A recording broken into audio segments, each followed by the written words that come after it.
Hello, welcome back to the Scale Modelling Cafe and welcome to part 2 of the Kinetic Sea Harrier build. In this episode I'm going to be doing the cockpit, which is from Ares.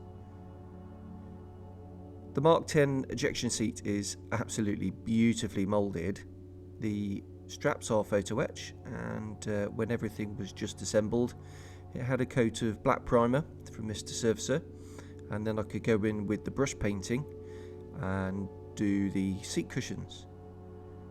I used ammo acrylics for this and just watered down, just doing the glazing technique just like figure painters do, just to build at that depth. Seat harness being picked out in various colours.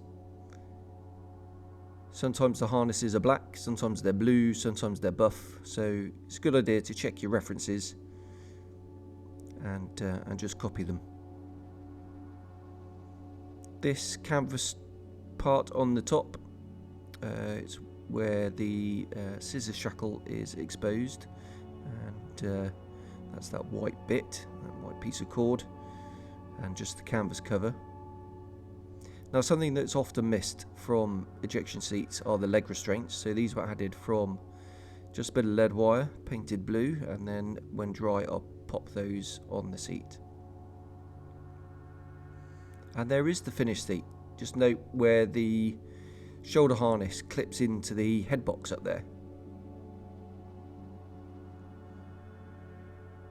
Now clearly, because this is an Ares set, some modification to the kit parts is going to be required, and therefore I've just marked in red the mounting shelf, or the mounting lugs, where the kit cockpit goes, and the bit at the bottom is the front of the nose wheel. I left the actual nose wheel bit there and cut the kit part and glued that in separately, but with a curved blade and some sanding sticks it's easy enough to remove the shelf for the resin cockpit. And you can see there, oh, that looks quite, that fits. It doesn't. It's way too wide, at least 2mm. I'm using the Kits World 3D printed decals, and so the actual quite nice detail, raised detail on the consoles, that all needs to be removed. That's a simple job, but I'm just being careful not to knock off any of the levers on the left hand side, and there are extra levers to glue in as well. Once the scalpel's done its job, it's in with the sanding stick, and now that's ready for paint and ready for the decals.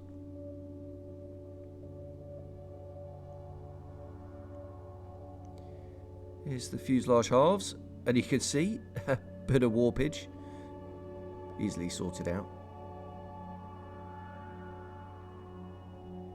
So the cockpit kind of fits, but it floats and it needs a more positive location. So holding it in place, I just put these sections of plastic plastruct in,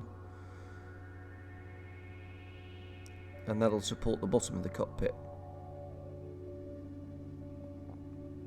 Another dry fit, and you can see, yeah,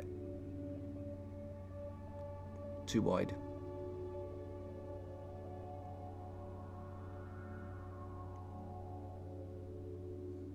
Try and show you from the back how wide it is compared to the gear well.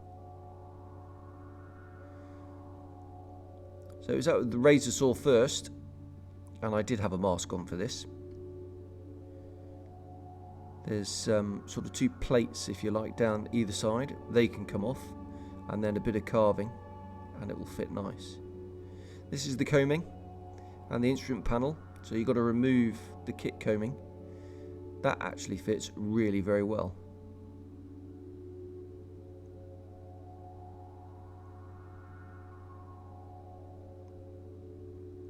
Now for some paint. So Mr. Surfacer Black first, and you can see there I've added the cockpit sidewalls. Again, they're Ares resin. They're And you can see there I've added the kit sidewalls. The kit is bare. Cockpit tub itself can get some primer as well. And the reason I'm using the black primer is it's going to help me create full shadow and depth.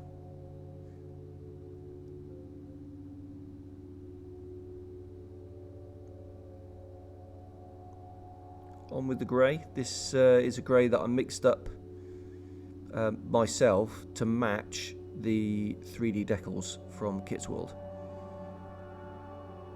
So the actual colour is dark Admiralty grey, which is in the MRP range, but if you're using the aftermarket coloured stuff, it's a good idea to try and match it.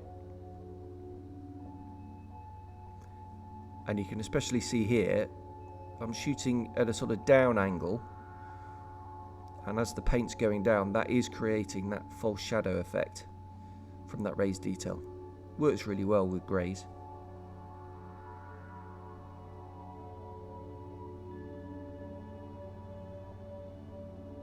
Just being careful not to overdo it, otherwise you obliterate the effect.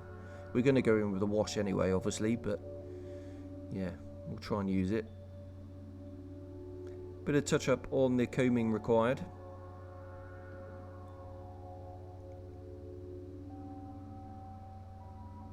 Again, this is Ammo of MIG acrylics. So the new Atom range actually, and they brush really well, especially when diluted with a little bit of water and then just built up in a few coats.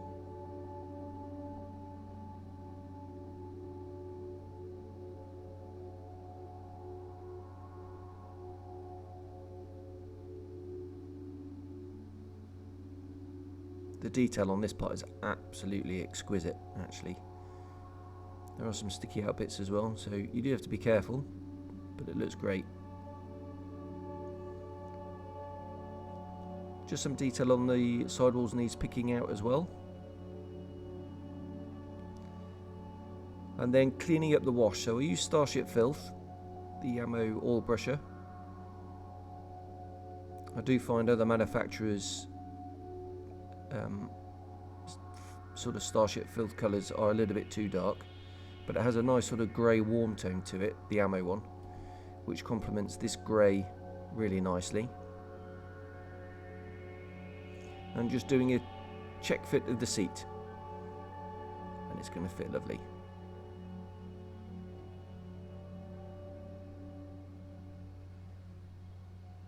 So here are the Kit's World decals.